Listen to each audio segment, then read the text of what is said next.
Hey everyone, I'm Ashley Seeley, and I wanted to welcome you to my presentation on my actionable plan, Lack of Diversity Represented in Science Curriculum. The problem is famous scientists of color have been overlooked in science curriculum within schools. If our school systems and teachers don't have diversity in their curriculum, it can hurt our youth in the long run.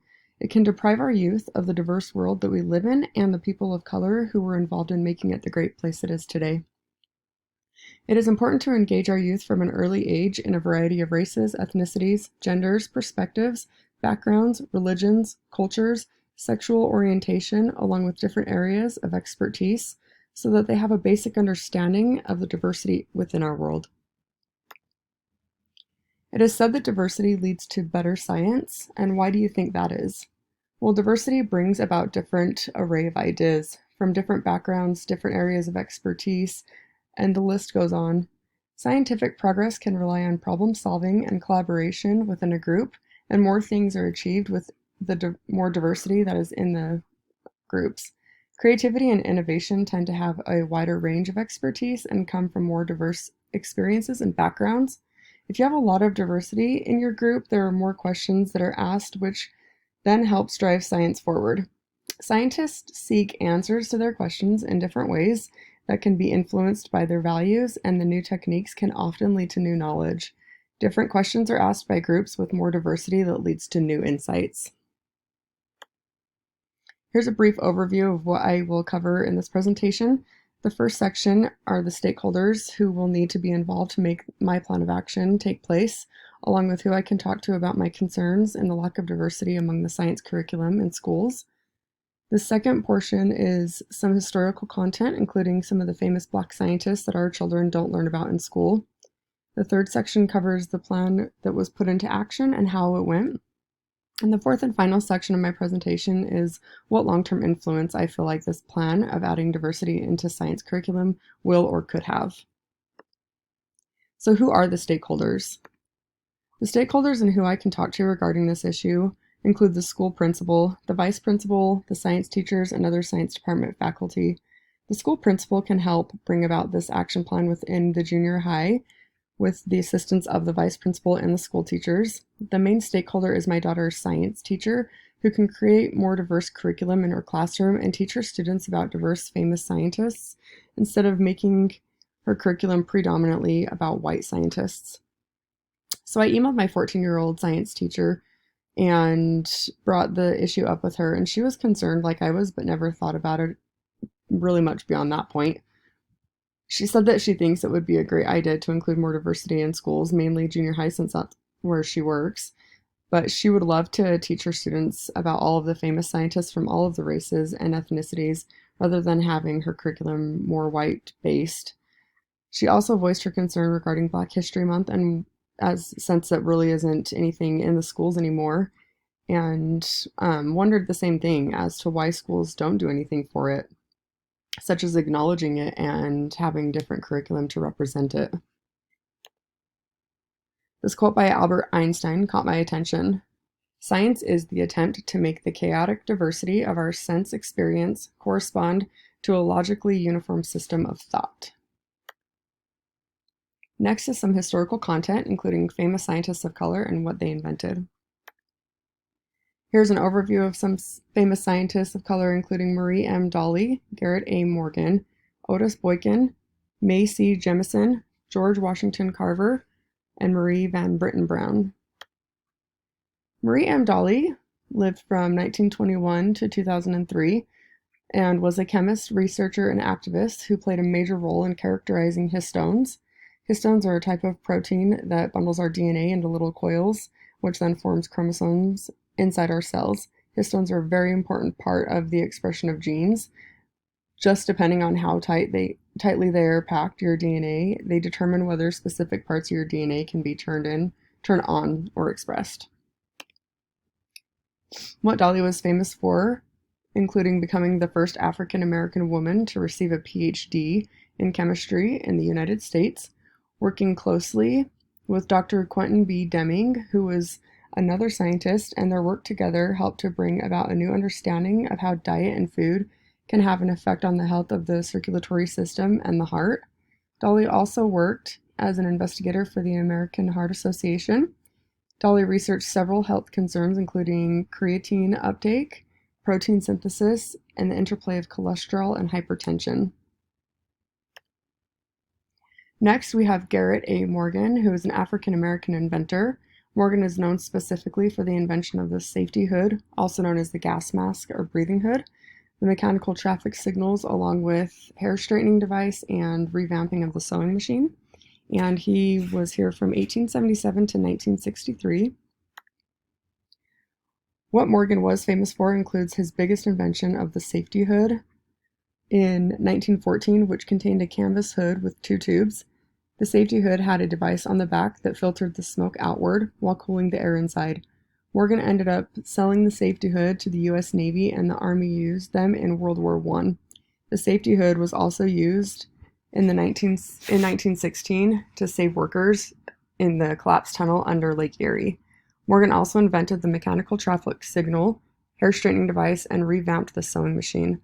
Morgan became the only Negro adjuster who fixed and improved mechanical problems. Morgan was the first black man in England to own a car as well. He created an African-American newspaper in 1929 called the Cleveland Call and opened up a country club for only black people. Morgan patented the mechanical traffic signal in 1923 that he ended up selling to General Electric, in which he only earned $40,000 for. Next, we have Otis Boykin, who lived from 1920 to 1982, who was an inventor of the pacemaker and an engineer with IBM computers. Boykin is known for the invention of the pacemaker along with the IBM computers and has patented over 24 electronic devices. The patent of the pacemaker was one of Boykin's most notable inventions. The invention of the pacemaker was inspired by the death of Boykin's mother, who passed away when he was only 1. Boykin's very first patent involved a wire precision resistor that made it possible for manufacturers to designate resistance for wire used in electronic equipment. Boykin's improved version of this greatly impacted the reliability of the transistor radio, and his later work influenced so many other things, from guided missiles to IBM computers. Boykin is also known for creating a range of consumer innovations, which include the burglar-proof cash register and the chemical air filter. Next, we have Mae C. Jemison, who was born in 1956 and has yet to pass away. She was an astronaut and a physician. Jemison was known for being an astronaut and physician, and she is the first African-American female astronaut. She was also the first African-American woman in space on the Space Shuttle Endeavour. Jemison earned her MD in 1981 and interned at Los Angeles County, University of Southern California's Medical Center. Jemison later became a practitioner. Jemison also wrote her first book in 2001, titled Where the Wind Goes, which is a children's book about her life. Next, we have George Washington Carver from 1864 to 1943. He was an innovator of agricultural science, inventor, and botanist. Carver was known as the father of chirurgery in the USDA Hall of Heroes. Carver developed a variety of techniques designed to address the damage caused by years of soil depletion on southern cotton plantations, which was work he did at the Tuskegee Institute. He had a hope that the minority sharecroppers would opt for alternatives such as sweet potatoes and peanuts, which were better capable of lifting struggling agricultural workers out of poverty. He received many awards and distinctions, which include memberships with England's Royal Society of Arts, landmark passing of a bill to establish a national monument in his honor. His bill was very notable because it passed unanimously during World War II, when other non-war expenditures were technically banned. Next, we have Marie Van Brittan Brown from 1922 to 1999. She was an inventor and a nurse. Brown was famous for inventing the first home security system and credited with the invention of the first closed-circuit TV. She was a nurse, and her husband, Albert Brown, was an electronics technician. Her and her husband filed for a patent titled Home Security System Utilizing Television Surveillance. Her home security system was the basis of the two-way communication and surveillance features of modern security. Brown's original home security system invention was comprised of peepholes, monitors, a camera, and a two-way microphone. The final piece of Brown's invention was an alarm button that could be pressed to contact the police immediately when needed. Her home security system invention laid out the foundation for the security systems later that made use of the following features, including video monitoring, remote-controlled door locks, push-button alarm triggers, instant messaging to security providers in place, and two-way communication. Here are a few other famous scientists of color that weren't mentioned earlier. So Charles R. Drew was a surgeon and inventor who was known as the father of the blood bank because he organized America's first large-scale blood bank. Drew also developed a method for long-term storage of plasma during World War II. Now, if our children aren't taught about these scientists, they're missing out on a lot of history.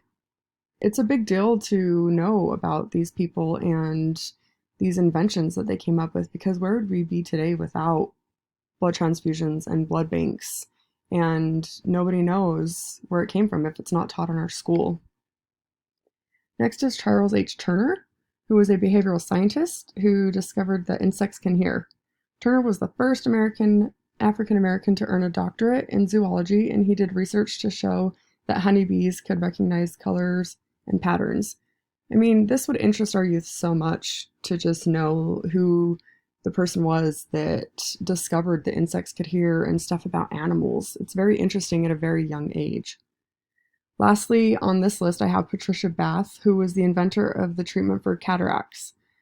Bath invented the laser probe called the laser phaco probe that treats cataracts today.